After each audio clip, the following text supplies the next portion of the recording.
Nós já falamos sobre a cinemática angular na aula anterior e hoje nós vamos concluir, tá certo?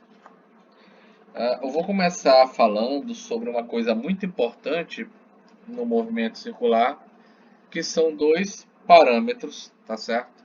Conhecido como a frequência e período. Tudo bem? Frequência e período.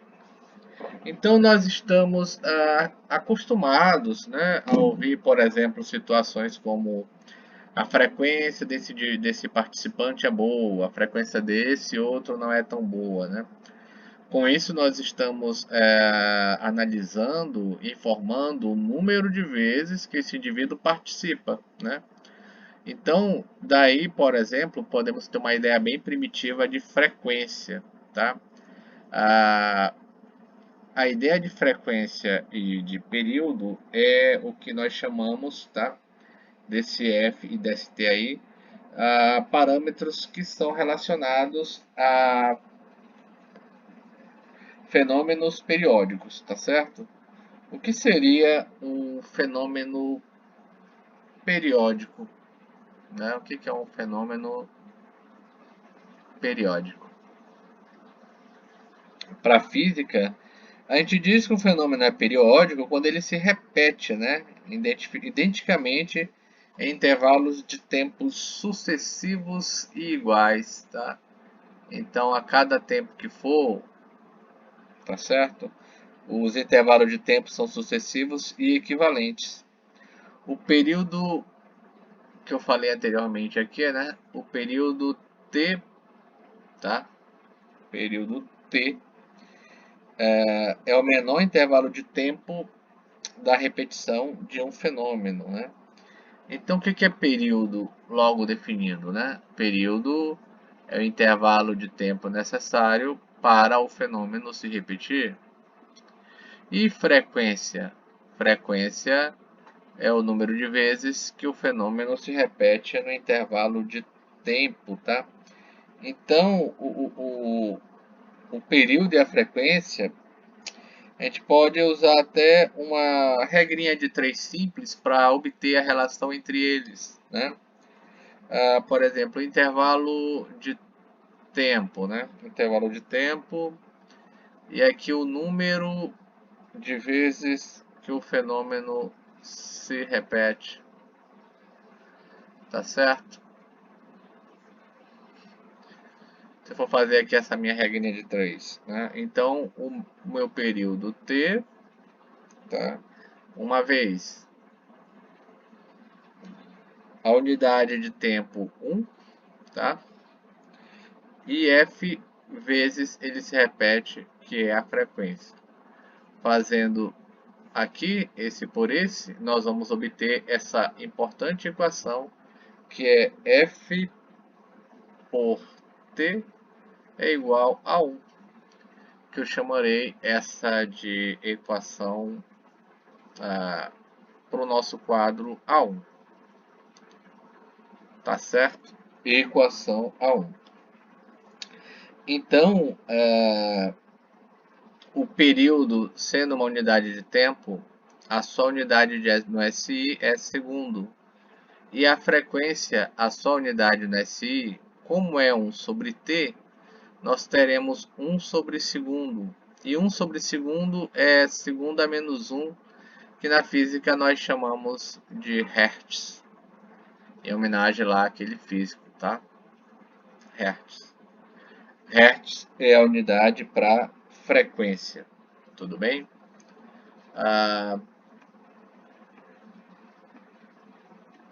Vendo, por exemplo, uma aplicação disso daí, né? Exemplo 1, tá? Caso nós tenhamos uma fonte sonora, né? Então tenho aí uma fonte sonora. É o problema, tá? E ela emite, uma fonte sonora vai emitir a 1000 Hz. Ela emite a 1000 Hz. Tudo bem?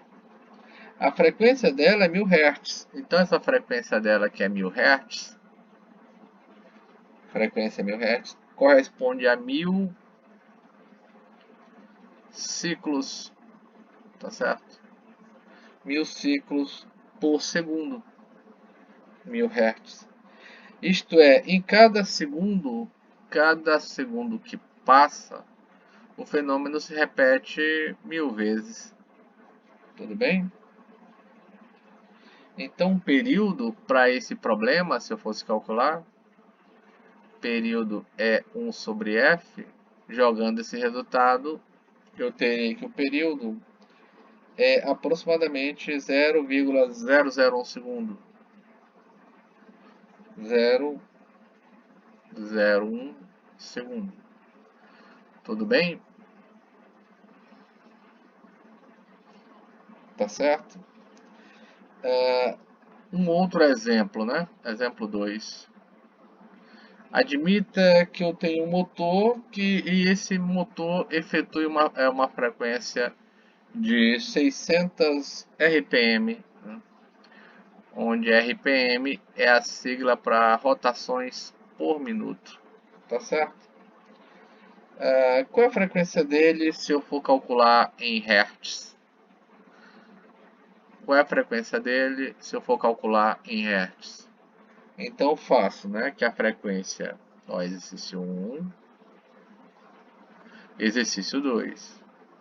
A sua frequência é 600 RPM. Aplicando na equação, é 600 rotações a cada minuto. Tudo bem? É a mesma coisa que 600 rotações a cada 60 segundos, que equivale a 1 minuto. Cancela, cancela. 60 dividido por 6. A minha frequência encontrada vai ser 10 segundo a menos 1 ou 10 Hz. 10 Hz. Tudo bem? Agora, se eu for calcular o período para esse problema, período é 1 sobre f. Achei a frequência é 10. Então, o período para esse motor é 0,1 segundo. Tudo bem? 0,1 segundo. Então, tá aí a aplicação imediata de período e frequência. Esse Hertz aí que eu falei para vocês, né? Hertz em homenagem a um físico alemão, né? Se eu não estou enganado, é Henrique Rudolf Hertz, tá certo?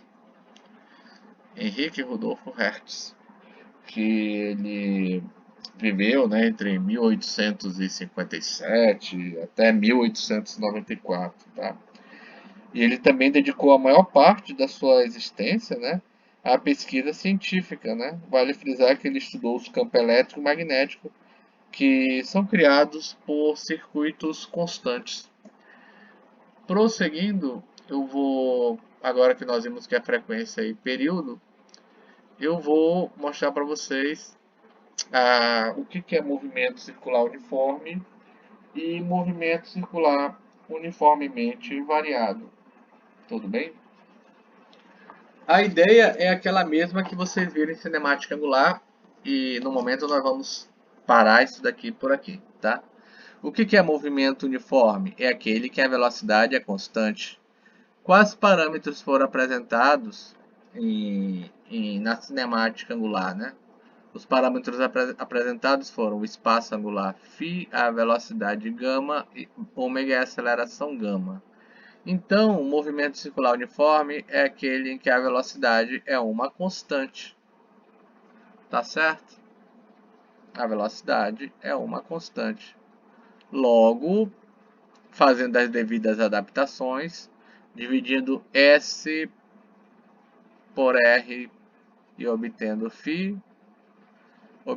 dividindo V por R e obtendo ômega, e dividindo A por R e obtendo γ. Vamos pegar as equações do movimento uniforme. Vamos lá?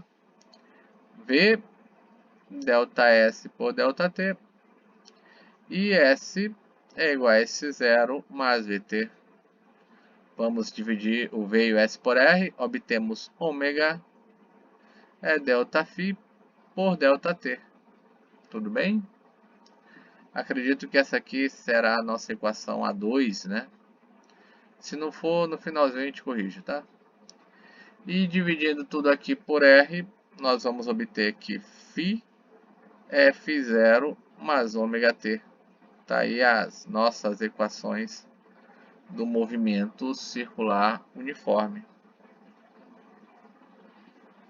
A mesma coisa agora para o movimento circular uniformemente variado. É aquele em que a velocidade vai variar com o tempo. Varia com o tempo. Tudo bem? E agora é só a gente dividir tudo por R na equação de μv. Equação horária, não, da aceleração gama, delta ômega por delta t, a equação A3. Ômega igual a ômega 0 mais gama t é minha equação A4. E φ é igual a φ0 mais ômega 0 t mais gama sobre 2t ao quadrado é a minha equação 5. Tudo bem? E a equação de Torricelli, né? Ômega ao quadrado, ômega 0 ao quadrado, mais 2 gama delta φ, que é a minha equação 6. Tudo bem, pessoal? Então, isso daqui é o movimento circular uniforme, o movimento circular uniformemente variado. Se vocês tiverem dúvida, utilizem o Google Class e o AVA, que nós vamos prosseguir e concluindo isso no próximo vídeo, tá certo? Conto aí com a participação de vocês. Vejam aí que nada mais é que uma outra representação do que já foi visto, porém nossas variáveis são espaço angular, velocidade angular e aceleração angular. Então,